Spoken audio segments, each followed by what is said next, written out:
About to go live, about to go live, about to go live.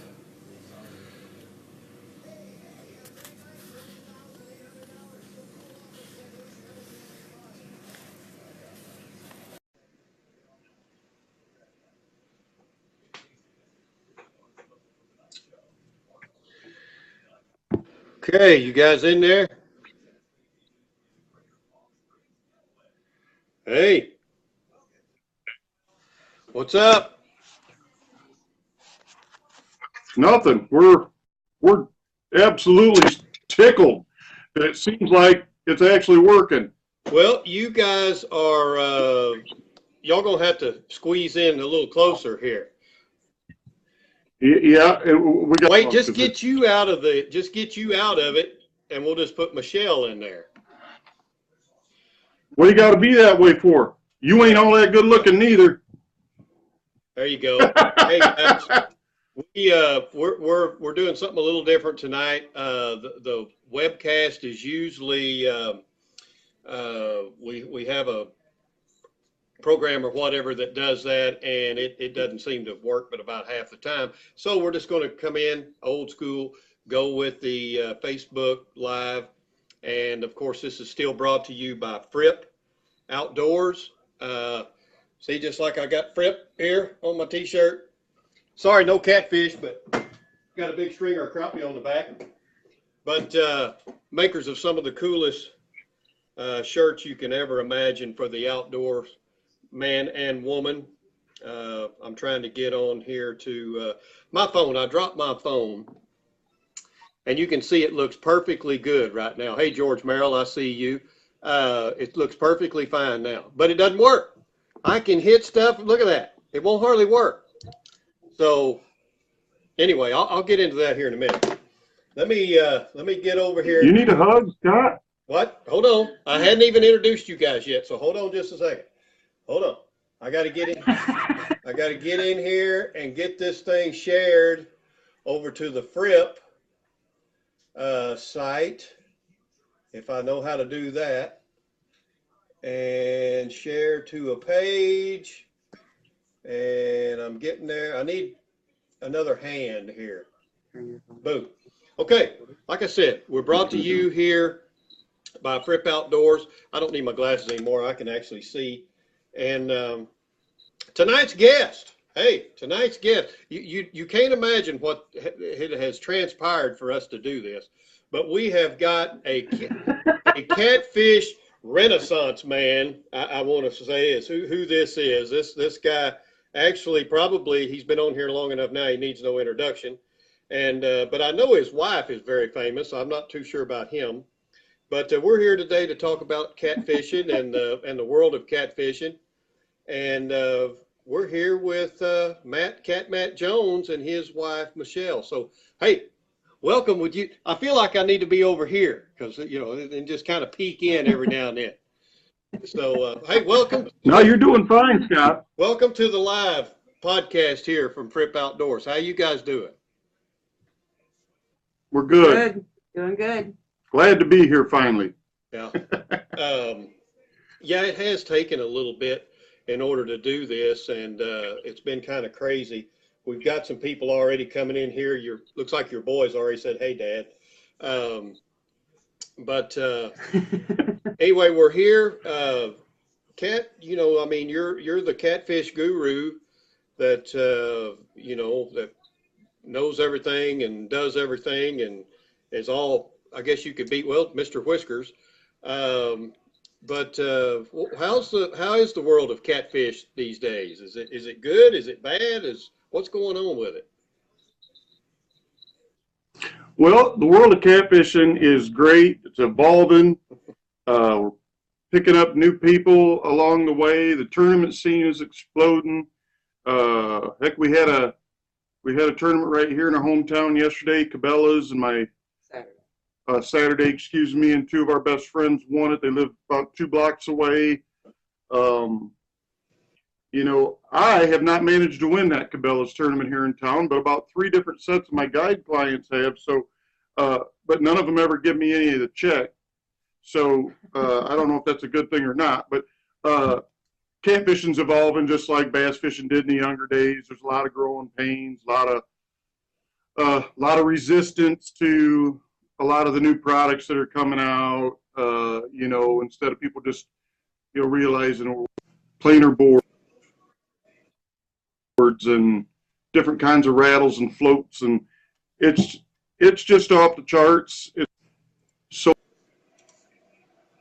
involved with it, and watch it kind of go where it's going. And I have one of the things I'm most proud of, obviously, is my relationship with G3. It's been a long time, and I've seen them go through a lot of change on the way, and they get better every year, and now we're here with the Sportsman, and it's taken off. And I got my beautiful wife involved with me now, and she travels across the country, and we fish tournaments together and spread goodwill, and we have a great time. So, well, speaking of the goodwill, I mean, what all are you affiliated with up there? I mean, I could have rattled off your list of everybody that you're with. So instead of me doing it, why don't you just, who are some of the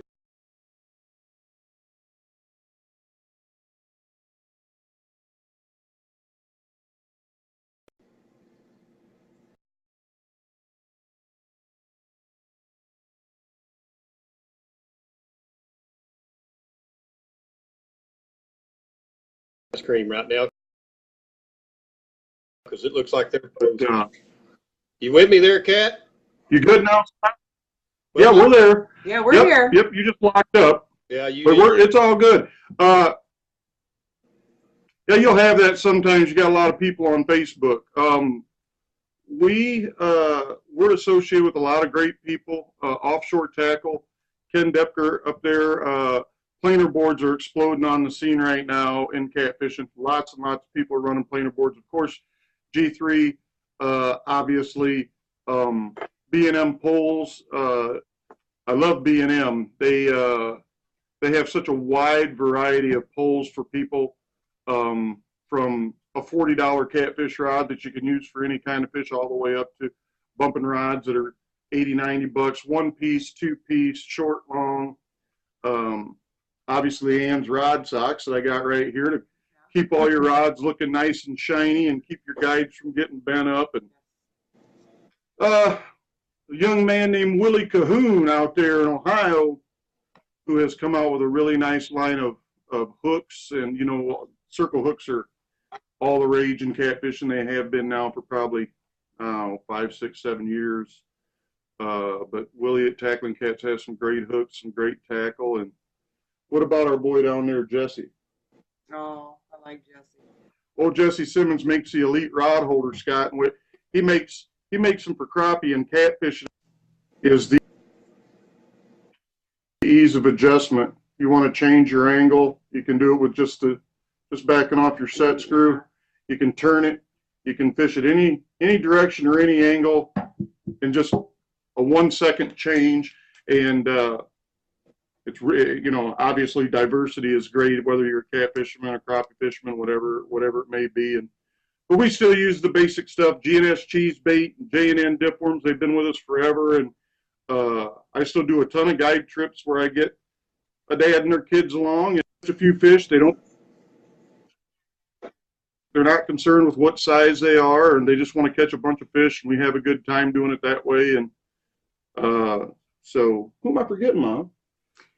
Oh. Well, before I forget, Ken Trail just came in. Big Ken, you guys are the bearded brothers here. Big Ken, he's out there musky going. And don't worry, Ken, you're going to be on here next. We use CatMatt as the guinea pig on this first one right here. So don't think you're not going to get out of it. You're going to get it on it too. So, but hey, hello everybody that's out there joining us. We'll probably get a few glitches or whatever in here, but just stick with us. It's going to be fun.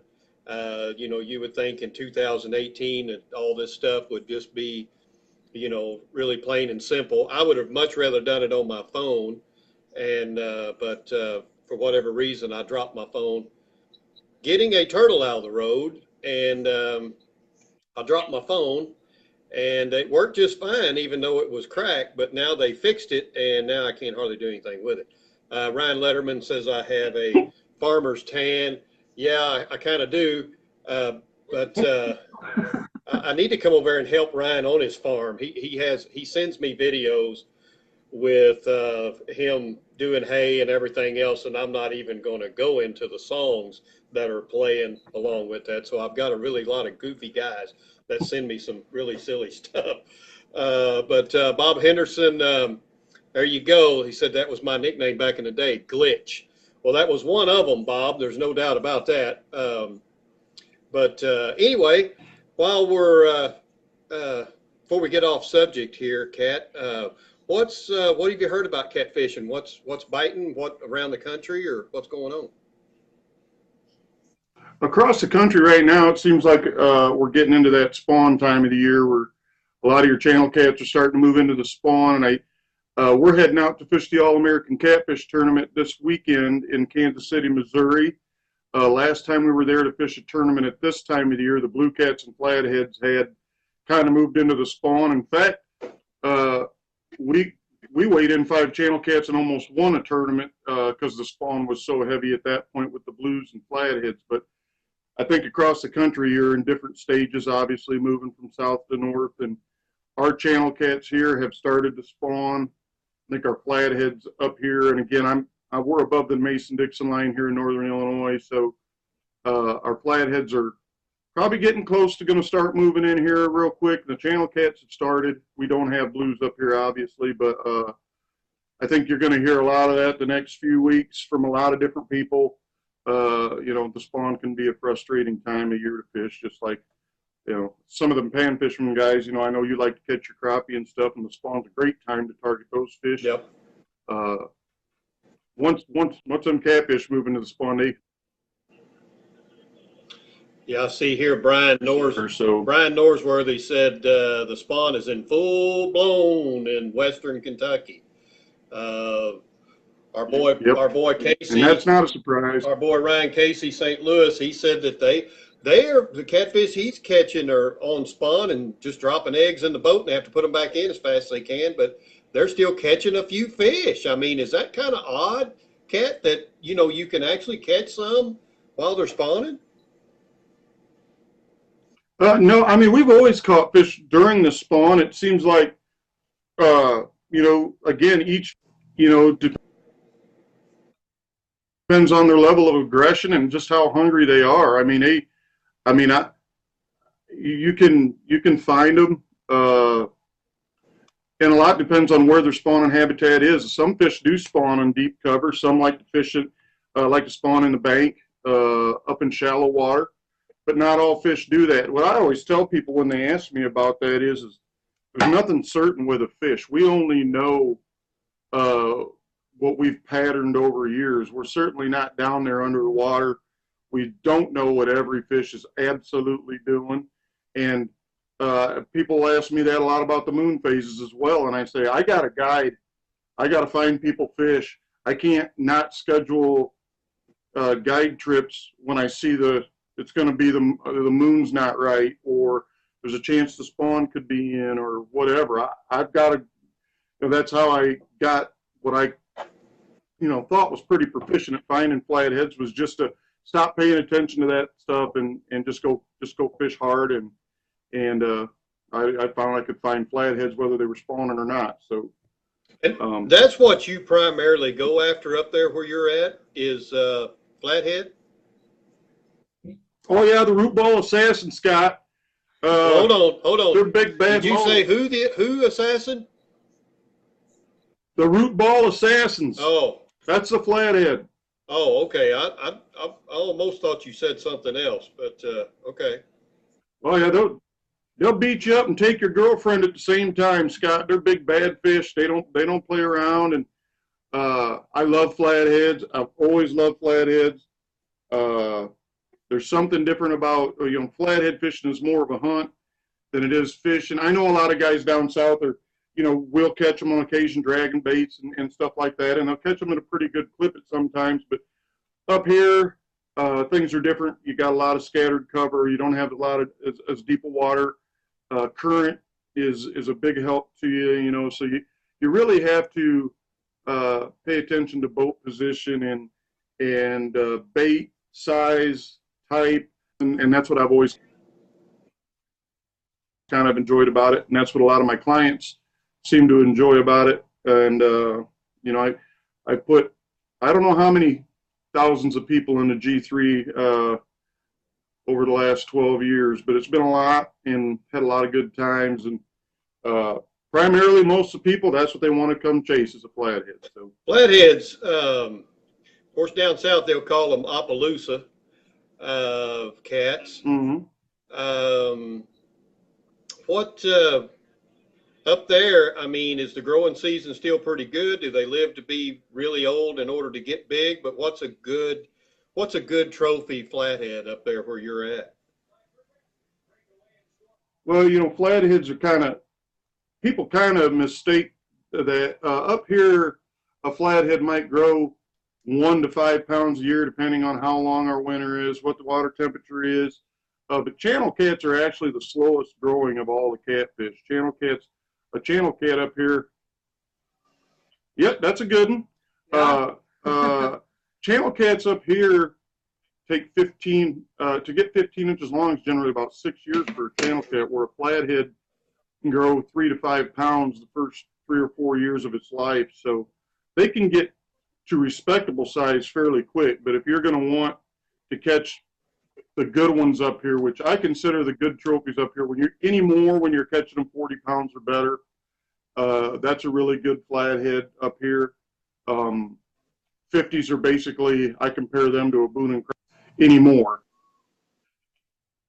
If you catch 50s up here, that's a super stud, and that's why I've been, and she'll vouch for this, Scott. I've been trying to convince this lady to move me down south so I can fish more, chase bigger fish, because you know, the longer seasons down there, being able to fish all year long, throwing blue cats into the fray, all that good different stuff. But it's even more challenging now, and I enjoy that part of it. But you know, I'll be out tomorrow. I got guide trips for flatheads tomorrow and Wednesday. So, You know, I look at flatheads kind of like smallmouth, and blues like a largemouth. Now I'm gonna compare the two because the blue can get, you get like a 50-pound blue cat, just like a 10-pound largemouth.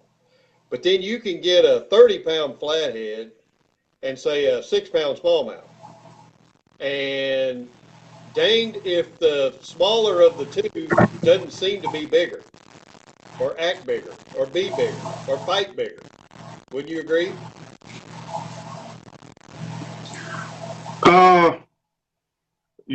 What are you comparing the two to? Well, I was just comparing a flathead to a smallmouth and a blue cat to a largemouth bass. Yeah, So, I agree with you. I understand. That's why I've got my interpreter with me. I agree. I think you're right. Smallmouth will outfight a largemouth, and a flathead will definitely put a blue cat to shame. yeah. Again, I love all catfish, and in reality, pound for pound, channel cats might outfight blue cats and flatheads. I don't know if we got gear good enough to handle a 60-pound channel cat. I mean, that that might be the dream fish to fight. Those things, they're kind of overlooked. But Yeah. I don't know. They're awful bullheaded and tough. Well, there's a question on here that says, why is it that blues don't migrate that far up? Would you know? The blues don't migrate this far up because of that fortress of a dam at Keokuk on the Mississippi River is amazingly high, and there's no doubt that through tournaments where they have allowed locking through and stuff, that some blue cats have got above the Keokuk area into some of the other pools, but for whatever reason they have not spawned and have multiplied in any number. It's the same with the Asian carp. They haven't found their way up here in any number. So that's it. I get asked that question a lot. And you know, because we get a lot of people around here that catch our channel cats and spawn when they're all blue and beat up, and they think they're catching blue cats and they're not. And but I wish they did get up there. I think they do well. Well, I'll get into something here that I think a lot of you guys, especially in the Ohio Valley or whatever, is really, it's a touchy subject, and it's at catching these big fish and taking them to them pay lakes. What do you think about all that stuff? You know, I understand. Where are you going, Mom? You're drifting. I'm sorry. Yeah. I understand the people that go to pay lakes. I certainly understand why they want to. I mean, the attraction to go to a lake when you don't have any equipment or you don't have any knowledge to go out on a river and try to find a 60 or 70 or 80 pound fish. I understand the people that fish there, why they want to fish there. But what I don't understand is why these fish can't be raised specifically for pay lakes, raping our natural river systems at the, you know, to basically make some commercial fishermen and people happy and rich along the way. It's ridiculous in my opinion. I know there's fights raging across the country in some of the lower states, and we're fighting up here right now for creel and slot limits on flatheads, but I'm definitely not for it. I hope they can find a way to end it. And you know, I think pay lakes are a great thing for people, handicapped people, and all that stuff. But I just think the fish should be raised for that purpose and not taken out of our natural waters. So, you know, guys, if y'all got any questions or whatever for the catfish renaissance man, for CatMatt Jones, or for the smart one over there to his left, Michelle. Michelle, you hadn't had a chance to say much.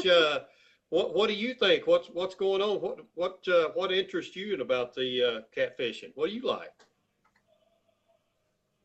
I like seeing more women involved. Yeah. I think it's great. I think all women should get into it and not be afraid of it. And just because, you know, whether you got a husband or a spouse that likes to fish or not, you can still go out and fish. You can get a boat and you can put it in the water and you can fish just as easily as what the guys can. And it's a great way to have fun. And Lord knows we have a lot of fun. mm-hmm. Well, amen to that. And that's good that you guys can do that together, because there's a lot of couples, they're close by distance. They would just as soon one go one way and one another.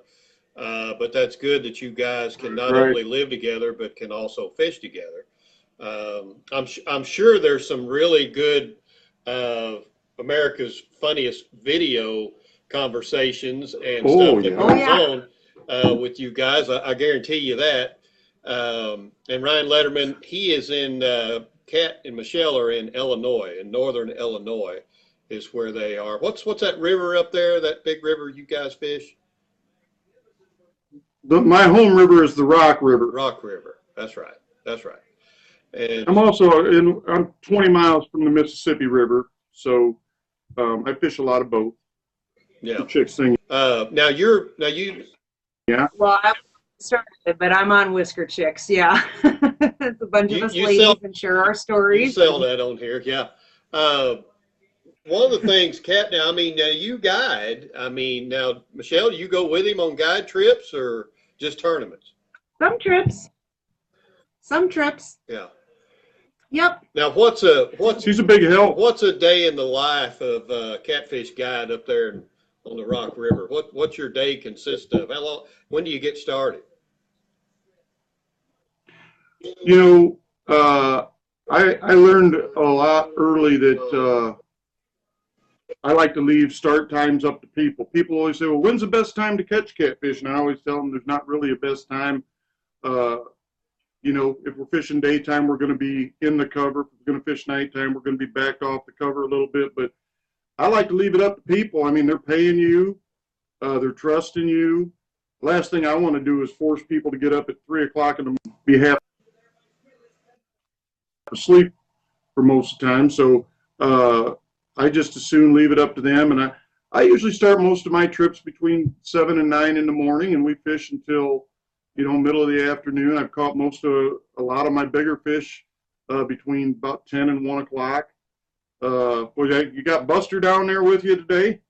Is Buster watching? I don't know where Buster, is. Go ahead, keep talking. Yeah, well, guiding has been an incredibly great experience. We have learned, I've met so many new people, and I learn stuff all the time. And fortunately, my guide trips go really well most of the time. I can say, and this is my 12th season, and I haven't had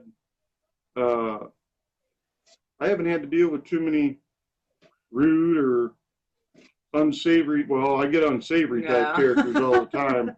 But as far as problems, I never have problems. So guiding's been a great experience, and I appreciate it. And Scott, I don't know where you didn't find. I don't know where Buster is. I think he's out chasing squirrels or something. Brian Northworthy, by the way, I decided on the G3 Sportsman, getting it this week. Well, congratulations, Brian. Nice. You will not be upset. I'm glad you did that. Hopefully we had something to do with that. And Brian, yes, you're right. The big tourney next year, March 23rd, G3 is going to pay $1,000 to the highest placing boat, highest placing team in a G3. We're going to have G3 chase boats out there for that tournament and everything. It's going to be great. Well, I was going to ask you a little bit about that. What's the deal with that? Tell the people about that tournament that you're talking about. Yeah, Scott, that's going to be out of Lyndhurst Family Resort. It is on Kentucky Lake, right at the mouth of the Blood River. Lots of great crappie fish, and I'm sure you've been in that vicinity, being with your affinity for chasing crappie. It's a great place. We're going to have, not only is it the first catfish tournament that G3 has been associated with, it's going to be the first time ever these fish are going to be weighed on the water. The boats are never going to get put on the trailer. We got a floating platform. The boats are going to, and we've got a retaining wall there, and people are going to pull up in there, and we're going to, the actual way this place is set up was just ideal for, this place was just ideal for a tournament like this, because the bleachers are going to be up above the water, and the people are going to be able to look down into the boats and take pictures, and it's going to be a really neat deal. Where Aaron Waterman and Freeman Barnes and those guys back there at headquarters in Lebanon, they're at G3, they told me 12 years ago that they won't do nothing fast. They take their time, and they have never once left. We're glad to have G3 on board as a sponsor, as well as Offshore Tackle, Elite Rod Holders, and Ann's Rod Socks, and the list goes, A-Game, Camo, and we got all kinds of great sponsors coming aboard, and we're doing a bunch of new stuff. We're actually going to have a kayak tournament associated with it as well. Kayaks are getting to be big. Cool. We're going to have G3 Sports chase boats out there on the water with matching scales. And the kayakers are gonna weigh their fish right on the G3 boats, and as soon as they're released and photographed and written down, the fish will be released right there on the lake. So, number one, we wanted to try something different. We want to make sure that people understand it's all about the fish first. It's hard to go to a state agency and ask them to protect our fish or give us limits on the fish if they see us mishandling our fish, killing our fish, doing stupid stuff. So. We want to set an example, and a lot of the other big tournaments do a great job too. We're not taking anything away from them. We're just trying to do something that's never been done before, and we know there's going to be a lot of support there from the G3 crowd. There's a lot of great fishermen buying G3 boats now, and we want to see a lot of the other guys there too. Heck, we want everybody to be there, and hopefully it becomes an annual event that everybody will enjoy coming to. It's going to be March 23rd of 2019 at Lyndhurst Family Resort. So, we also have Crappie Dan. I don't know if you've heard of Crappie Dan. You ever heard of Crappie Dan? Dan and Mueller, Scott? Dan. Yeah, it's Dan Duma. Who? How'd you say his last name? Dan Mueller. Dan Mueller. Dan Mueller. Yeah, yeah, I have. I've heard of Crappie Dan. I just can't say it. Okay, well that's all right, Scott. We'll talk. You just listen. Yeah. He's actually going to be doing some crappie seminars during the week. So it's not just all about catfishing. There's a lot of guys there that catfish that, I'm interested in learning more about crappie fishing myself, and especially when you're sitting on a lake like that that's got such a great crappie base in it. So we're trying a bunch of new stuff, and the owners there are gung ho, and it's going to be neat, and we're excited. We're hoping that we can get 25 or 30 kayaks the first year, and if we can get up in that 70 to 100 boat range the first year, we'll be tickled pink. And if we hold up with our end of the bargain and everything goes smooth, then we know we'll be able to do more and just keep growing it and make it a big thing. And hopefully one of these days we'll have a G3 owners. We'll have one of our own tournaments for just people that run G3. So Easy. That's the goal down the road. Well, now what month is that next year? That is March 22nd and 23rd. 22nd is going to be our vendor fair and seminars, and 23rd will be the tournament. Yeah. Saturday, March 23rd. I was just for a little bit, I was going to tell you guys that the good people that bring this Fripp Outdoors, it used to be Fripp and Folly. They dropped the Folly, and now it's just Fripp Outdoors. But they've really got some cool shirts. There's one with the deer. That's also a long sleeve shirt for you bass guys. They've got some catfish stuff too, but I just hadn't got one yet. There's a nice catfish, and I'll get you guys. Afterwards, you guys just need to text me what size or whatever, and I'll get you guys some shirts for being good. I think that's a pretty cool. The dogs and the hog. That is pretty cool. I'm a petite, small. Yeah, I knew it, but just Fripp. That's it. Fripp Outdoors. They're just some really nice shirts. I mean, they really are. They're made well, and like I said, you just text me your petite, small size, and we'll go ahead and get Michelle the double X's. So, but anyway, what else, Matt? Before we kind of wrap it up or whatever, I know I've kept you on here a pretty good while. We've had a good turnout. I saw a shout out from Lake Tawakoni a while ago, so that's pretty cool. Another nice catfish lake. Yes, sir. What are you thinking? Wrap up with what are you thinking about what catfishing is, what it means to us, and I know it's really growing. Heck, we made a boat for the catfishermen. I mean, with the G3 Sports. Now G3 will call it the G3 Sportsman 200, but I call it the G3 Sportsman 200. So, so it's a lot of people are really getting into it. It's not the old go out on the bank and stick the rods in the mud and hook it with liver and chunk it out. And I'm not saying that still doesn't go on, because that's plenty. But what are you thinking? Just to kind of wrap it up, what are you thinking about the world of catfishing and what somebody would actually need to really kind of get started, and not break the bank? What do you think? Well, again, I started catfishing with my dad, probably like most of the current middle-aged and older crowd did, with, Middle-aged. late middle age. I started with the old Zebco 202, and obviously Dad took me out to the little creeks, and we set some bank poles and some throw lines. And back then it was all about eating. It was That's right. It was about building fires and camping on the banks and catching a few fish for dinner. And what the problem we have right now is on the internet is that people have want to bash that way of life too much, and we need to realize look where crappie and everything else is going, and guys love to eat their crappie, and there's nothing wrong with old school grassroots going out and catching a few fish to eat. It's what we really need to do to preserve our sport and keep it moving forward is preach selective harvest, make sure people understand what fish they need to keep, and that you don't have to have a freezer full of 700 pounds of fish all the time. You know, catch what you need for a meal or two. Let the big ones go. Keep the small ones. Preserve the sport. Keep moving forward. Support all these little. We've got such an influx right now of little companies coming on board.